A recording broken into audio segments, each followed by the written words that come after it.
Speed बच्चों पूरा पूरा स्पीड आपको रखना है, पूरा स्पीड मेंटेन करना पड़ेगा। फर्स्ट क्वेश्चन पूछा गया है नंबर 1 में, पहला सवाल बच्चों क्वेश्चन में बिहार बोर्ड का जो फर्स्ट क्वेश्चन था वो यही पूछा है बिहार बोर्ड ने कि हीलियम कैसा तत्व है। मैंने कई बार आपको बताया है कि हीलियम एक बच्चों अक्रिय ना, हीलियम क्या है, एक अक्रिय तत्व है। ऑप्शन नंबर ए सही है। जल में हाइड्रोजन तथा ऑक्सीजन के परमाणुओं की संख्या कितनी होती है?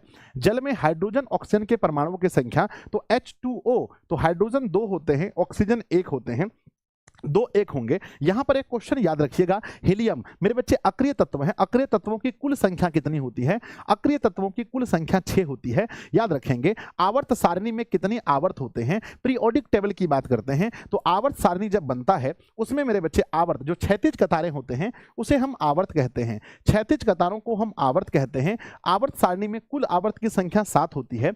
आवर्त सारणी में वर्ग पूछा जाए तो आंसर 18 टिक करके आना है आपको। तो आवर्त सारणी में आवर्त की संख्या कुल 7 होती है। मेरे बच्चे सिलिकॉन क्या है? सिलिकॉन के बारे में पूछा गया है तो सिलिकॉन क्या है याद रखिएगा, सिलिकॉन एक उपधातु है। नेक्स्ट सवाल देखते हैं, OH क्रियाशील मूलक है। मेरे बच्चे जब क्रियाशील मूलक आप पढ़ेंगे तो आप देखेंगे बच्चों कि OH जो है ये अल्कोहल का क्रियाशील मूलक होता है, अल्कोहल का क्रियाशील मूलक OH होता है। साथ में मेरे बच्चे OH होता है अल्कोहल का, अगर O बोला जाए तो O ईथर का क्रियाशील मूलक होता है। मेरे बच्चे CHO जो है ये बच्चों एल्डिहाइड का, किसका होता है?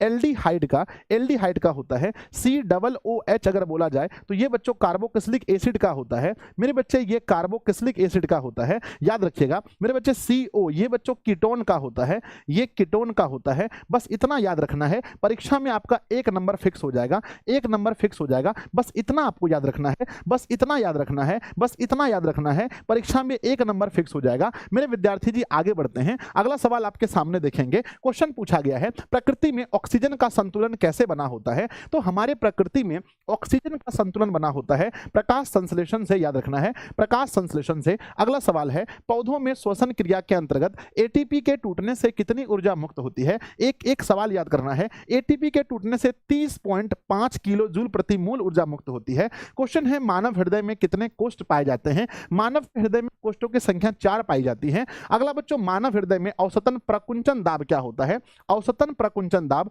120 mm है ना, mmHg होता है। मानव हृदय में रक्तचाप कितना होता है ना, रक्तचाप कितना होता है? तो मानव हृदय का रक्तचाप 120/80 होता है। मेरे बच्चे mmHg याद रखिएगा। मेरे बच्चे कहते हैं कि रक्तचाप को मापने वाली मशीन का नाम क्या होता है? स्फिग्मोमेनोमीटर, स्फिग्मोमेनोमीटर, स्फिग्मोमेनोमीटर होता है, याद रखेंगे। नेक्स्ट है, पौधों में वाष्पोत्सर्जन किस भाग से होता है? पौधों में वाष्पोत्सर्जन मेरे बच्चे कहां से होता है? तो पत्तियों से होता है। सवाल नंबर बच्चों 10 का आप बताएंगे पहले 10 सवाल में मेरे बच्चों को कितना सवाल याद था। जितना सवाल मैं दे रहा हूं सभी क्वेश्चन को 1 बार 2 बार 3 बार देखकर बस याद कर लेना है।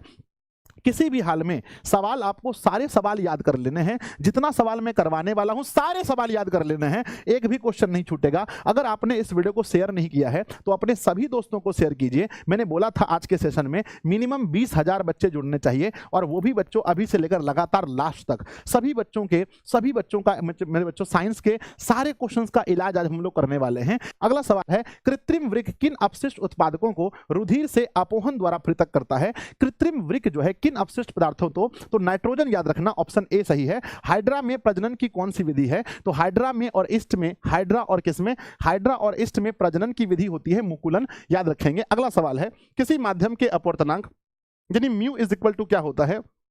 साइन आई बटे साइन आर। मेरे बच्चे साइन आई बटे साइन आर, इसे स्नेल का भी नियम कहते हैं। मेरे बच्चे याद आया मुझे अपवर्तनांक से, यहां बात आया अपवर्तन का, तो बच्चों याद रखना अपवर्तन के कितने नियम होते हैं? तो प्रकाश के परावर्तन पूछा जाए, परावर्तन पूछा जाए या अपवर्तन पूछा जाए, मेरे प्यारे बच्चों एक बार कमेंट बॉक्स में लिखेंगे, 2 होते हैं। अगला है, दाढ़ी बनाने में हम कौन से दर्पण का प्रयोग करते हैं? तो याद रखिएगा दाढ़ी बनाने में हम अवतल का प्रयोग करते हैं। अगला सवाल है, स्पेक्ट्रम में किस रंग के किरण का झुकाव सबसे अधिक होता है?